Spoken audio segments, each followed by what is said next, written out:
గురుభ్యో నమః.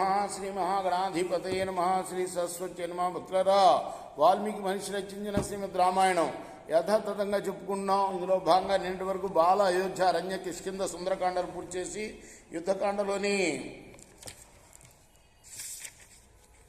101 సర్గ వరకు చెప్పుకున్నాం.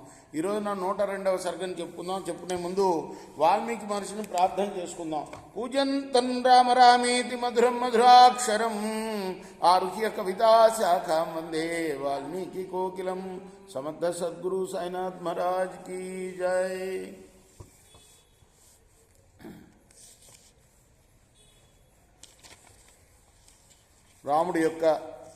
రావణాసుడి యొక్క మహాశక్తి ఆయుధాన్ని దెబ్బలు తిన్న లక్ష్మణుని చూచి రాముడు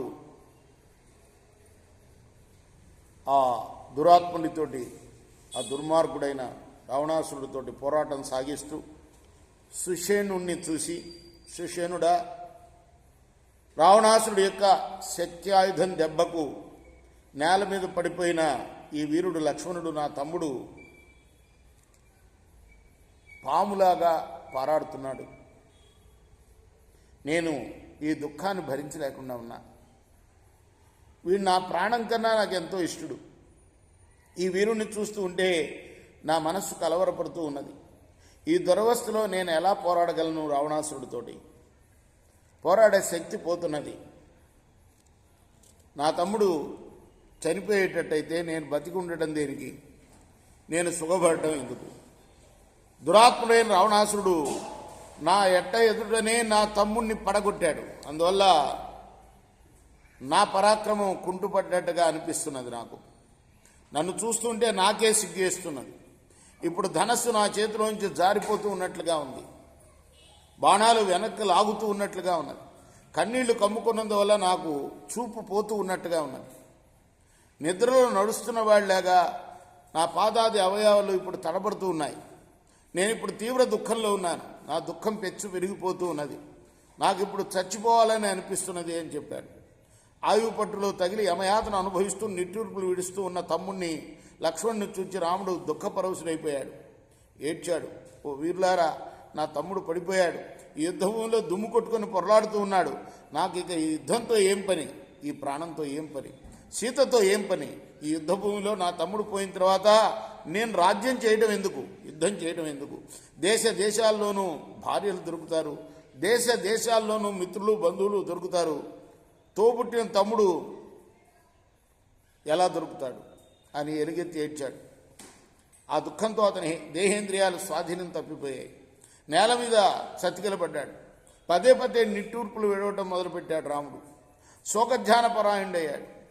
అప్పుడు ఆ మహావీరుణ్ణి, సుషేణుణ్ణి చూసి, ఓ మహానుభావ, ఈ లక్ష్మణుడు విజయవర్ధనుడయ్యా.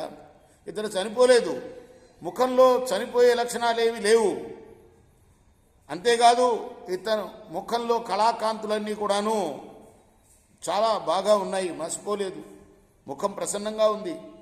ఇతను అరచేతులు ఎర్ర తామర పూల్లాగా ఎర్రగా ఉన్నాయి. కళ్ళు మూసుకొని ఉన్నప్పటికీ ప్రసన్నంగా కనపడుతున్నాడు. ప్రాణం పోయిన వాడి రూపం ఇలా ఉండదు. ఈ లక్షణాలు దీర్ఘాయుష్కుల ముఖం మీదనే ఉంటాయి. ఓ వీరుడా, ఈ లక్ష్మీవర్ధనుడికి చావు లేదు. ఈ అరంధ్యముడు ఇంకా ప్రాణంతోనే ఉన్నాడు. చావు రాలేదు, ఇంకా ప్రాణంతోనే ఉన్నాడు. నువ్వు దుఃఖపడవద్దు. ఇతను ప్రస్తుతం మూర్ఛపోయి ఉన్నాడు, అంతే. ఇతను గుండె కొట్టుకుంటూ ఉన్నది, నిట్టూర్పులు విడుస్తున్నాడు అని చెప్పి ఊరడించాడు. శేనుడు అంటే తెలుసు కదా, సుగ్రీవుడి యొక్క మామ. ఆయన వృద్ధుడు కాబట్టి ఆయన లక్షణాలు చూసి చనిపోలేదు అని నిర్ధారించి చెప్తున్నాడు. చనిపోడు ఖచ్చితంగా. ఈ మాట చెప్పగానే మరి ఆ తర్వాత ఆ సుషేనుడు హనుమంతుణ్ణి చూసి, మారుతి, మంగళకరమైన ఓషధీ పర్వతాన్ని గురించి నీకు ఇదివరకు జాంబవంతుడు చెప్పి ఉన్నాడు. నువ్వు వెంటనే ఇప్పుడే ఇక్కడ నుండి బయలుదేరిపోవాలి. ఆ పర్వతం దక్షిణ శిఖరం మీద ఉన్న మూలికను పట్టుకుని రావాలి. ఈ ఊరుణ్ణి, ఈ వీరుణ్ణి, ఈ పూజ్యుణ్ణి, ఈ లక్ష్మణుణ్ణి మనం బతికించాలి. విశల్యకరణి, సువర్ణకరణి, సంజీవకరణి, సంధానకరణి అనే 4 మూలికలను చప్పును తీసుకొని రా అని చెప్పాడు. ఆ ధైర్యవంతుడు హనుమంతుడు అప్పటికప్పుడు బయలుదేరి ఆ ఓషధీ పర్వతం మీదకి పోయాడు. ఆ చెప్పిన మహౌషధులు ఎలా ఉంటాయో తెలియక ఆలోచించడం మొదలుపెట్టాడు. సుషేనుడు ఈ పర్వతం దక్షిణ శిఖరం మీద లక్ష్మణుని బ్రతికించే 4 ఔషధులు ఉన్నాయని చెప్పాడు. అవేవో నాకు తెలియటం లేదు. ఆ ఔషధుల గురించి విచారించడానికి మళ్ళీ పోయి వచ్చేటట్టయితే కాలాతీతం అయిపోతుంది. అందువల్ల మహాహాని జరుగుతుంది. కాబట్టి ఈ పర్వత శిఖరాన్నే ఎత్తుకుని పోవడం మంచిది అనుకుని ఆ మహాబలవంతుడు హనుమంతుడు ఆ పర్వత శిఖరం మీదకి పోయి ముమ్మారు దాన్ని పెకిలించాడు. దానిపై ఉన్న వృక్షాలన్నీ కూడాను ఆ పూలు రాల్చినాయి, పళ్ళు రాల్చినాయి. ఆ తర్వాత 2 చేతులతో ఆ పర్వతాన్ని పట్టుకొని ఆ మహానుభావుడు పైకెత్తాడు. జలపూర్ణమైన నీలమేఘం లాంటి ఆ పర్వత శిఖరాన్ని అలా పట్టుకొని ఆకాశ మార్గంలో హనుమంతుడు ఎగిరాడు. మహావేగంతో పోయి యుద్ధరంగంలో ఆ పర్వత శిఖరాన్ని దించి కొంచెంసేపు అలుపు తీర్చుకొని సుశేషుణ్ణి, ఓ వానర పుంగవా, నువ్వు చెప్పిన మూలికలు ఎట్లా ఉంటాయో నాకు తెలియలేదు, అందువల్ల పర్వతాన్ని తీసుకుని వచ్చానయ్యా అన్నాడు. అందుకు వాయుపుత్రుని వానరోత్తముడు సుషేనుడు ప్రశంసించాడు. దేవతలు సైతం చేయలేని పని చేసిన హనుమంతుడిని ఆ యుద్ధభూమిలో వానరులు రాక్షసులు చూసి విస్మితులయ్యారు. అప్పుడు ఆ పర్వతం మీద ఉన్న మూలికలను ఆ వానరోత్తముడు సుషేనుడు పెళ్లగించాడు. ఒక ఓషధిని నలకొట్టి మహాతేజవంతుడైన లక్ష్మణుడు ముక్కు దగ్గర ఉంచాడు. ఆ మూలికను వాసన చూడగానే ఆ పరవీరహంత దేహంలో గుచ్చుకున్న ఆయుధము అలుగులన్నీ కూడా రాలి పడిపోయాయి. అంతవరకు నేల మీద పడి ఉన్న లక్ష్మణుడు అప్పుడు ఏ బాధ లేకుండా హాయిగా లేచాడు. చచ్చిపోయినాడు అనుకున్న లక్ష్మణుడు లేవగానే వారులందరూ కూడా ఎంతో సంతోషపడ్డారు. అందరూ సుషేనుణ్ణి ప్రశంసించారు. రాముడు సంతోషంతో కళ్ళ వెంట నీరు కాస్తూ రా రా తమ్ముడా అంటూ ప్రేమాశ్రయంతో లక్ష్మణుణ్ణి గట్టిగా కౌగిలించుకొని, ఓ వీరుడా, నువ్వు నా భాగ్యవశం వల్ల మళ్ళీ జీవించావు. నీవు జీవించి ఉండకపోయినట్లయితే నేను జీవించడం ఎందుకు? నాకు సీతతో కూడా ప్రయోజనం లేదు, నేను జయించడం కూడా వ్యర్థం అని చెప్తుంటే లక్ష్మణుడు కిన్నుడైపోయి మాటలు తడపడుతూ అన్నా, రామా, నువ్వు సత్యపరాక్రముడివయ్యా. విభీషణుడికి లంకాపట్నం పట్టం కడతా అని శబ్దం చేసి ఉన్నావు. ఎవరో బలం లేని అల్పుల్లాగా నువ్వు ఇప్పుడు ఈ విధంగా మాట్లాడవద్దు.